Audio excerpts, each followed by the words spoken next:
करूँगा। तो बादशाह तकब्बुर करता था, तो उसे वो ख़ास वज़ीर बार बार नसीहत करता था, तकब्बुर मत करना, तकब्बुर करने वाला खुदा की बारगाह में लानती है, बहुत बड़ा गुनहगार है। तो उसको देखकर एक दूसरा वज़ीर हसद करता था, बादशाह के इतने करीब रहे कि बादशाह को इस तरह नसीहत करता है। ये नसीहत जो करता है, तो ये दूसरा वज़ीर जल के हसद करके बादशाह के पास आता है। बादशाह के पास आने के बाद बादशाह से कहता है कि जहाँ पना वो तुम्हें कुंद जहन कहता है, कम अकल कहता है। बादशाह ने कहा, अच्छा वज़ीर ये बता, मुझे उस तरह कहता है तो उसकी दलील क्या है, सबूत क्या है? तो बादशाह ने कहा, दलील क्या है, सबूत क्या है? तो वो आदमी जो वज़ीर था कहने लगा, ये दलील ये है कि तुम उसको दोपहर के बाद बुलाओ, पूछो उसे, अब तो नहीं है वो, दोपहर में आ जाएगा, उसे बुलाओ, पूछो, वो तुमसे बात जब करेगा अपने मुंह पर, अपने नाक पर इस तरह हाथ रखेगा, तुम देखो, मेरी बात सही निकली तो समझना कि मैंने सच कहा है। वो तुम्हें कुंद जहन कहता है, कम अकल कहता है, पीछे कहता है। बादशाह ने कहा, अच्छी बात है, देखूंगा। तो ये जो हसद करने वाला गया, जाने के बाद उस वज़ीर जो वज़ीर ख़ास था उसको बुला के ले गया अपने घर। आओ मेरे दोस्त, आओ मेरे घर में दावत है।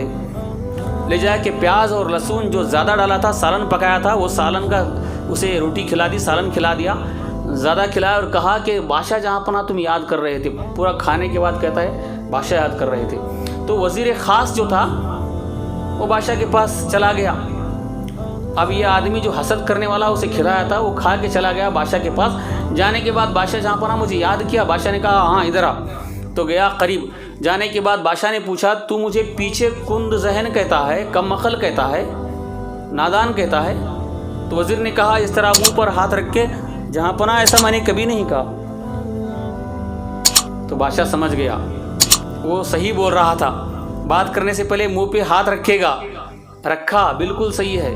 तो बादशाह के पास एक 2-3 कलम थे, पेन थे। एक कलम ऐसा था जिससे बादशाह इनाम देना है तो सिर्फ वो लिखता था।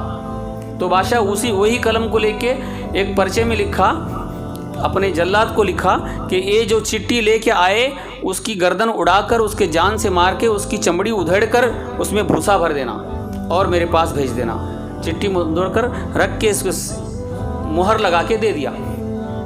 कहा, ए मेरे वज़ीर ख़ास, ये ले जाओ फलाने सिपाही को देना। उसने कहा, जी हुजूर। हुक्म सराखों पर ले के निकला तो जो हासिद था बाहर खड़ा था। सोचने लगा, बादशाह न जाने क्या बादशाह और इसके बीच में बात हुई, इसे क्या इनाम देने वाले कलम से बादशाह लिखा है, कुछ इनाम दिया होगा, मैं इसे पाऊंगा। ये समझ के जैसे ये बाहर आया तो उसने कहा, वो चिट्ठी मुझे दो। उसने कहा, क्यों? नहीं, बादशाह ने तुम्हें क्यों दिया है? तो वज़ीर ख़ास ने कहा, बादशाह ने मुझे फलाने सिपाही को देने के लिए कहा है। तो हासिद कहने लगा, हासिद जो वज़ीर था, मुझे दो, मैं दे दूंगा। तो उसने कहा, ठीक है ले लो। वो लेके चला गया, जाके सिपाही को दिया। सिपाही जब मोहर खोल के देखा, देखने के बाद अंदर चलो, अंदर लेके गया। जाने के बाद, अंदर क्यों बुला रहे हो मुझे? दरवाज़ा बंद कर दिया। दरवाज़ा क्यों बंद कर रहे हो? सिपाही ने कहा, जल्लाद को बुलाता हूँ, खड़े रहो। अरे क्यों? अरे बादशाह ने लिखा है जो चिट्ठी ला के दे उसको जान से मार कर कत्ल करके उसकी चमड़ी उधेड़ कर चमड़ी में भूसा भर के मेरे बारगाह में भेज देना, मेरे दरबार में भेज देना। नहीं नहीं, ये चिट्ठी मेरी नहीं थी, दूसरे की थी। नहीं, बादशाह का हुक्म सराखों पर, अब तू बाहर नहीं जा सकता। जान से मार कर चमड़ी उधेड़ कर उसमें चमड़ी निकाल कर भूसा भर के बादशाह के दरबार में जब पेश किया गया, बादशाह देखा ये वज़ीर ख़ास जैसे कि वैसा वहाँ खड़ा है। बादशाह देख के हैरान हुआ। बादशाह पूछा, चिट्ठी कहाँ है? उसने कहा, हुजूर वो जो वज़ीर था उसने मांगा, मैं उसे दे दिया। उसने मांगा, उसमें से दे दिया। तो उसने कहा, अरे वज़ीर ये बता, क्या तू सचमुच मुझे कुंद जहन नहीं कहता था, कम अकल नहीं कहता था? उसने कहा, हुजूर नहीं, मैं कभी इस तरह नहीं कहा हूँ। वो हासिद था, जल के इस तरह कहता था।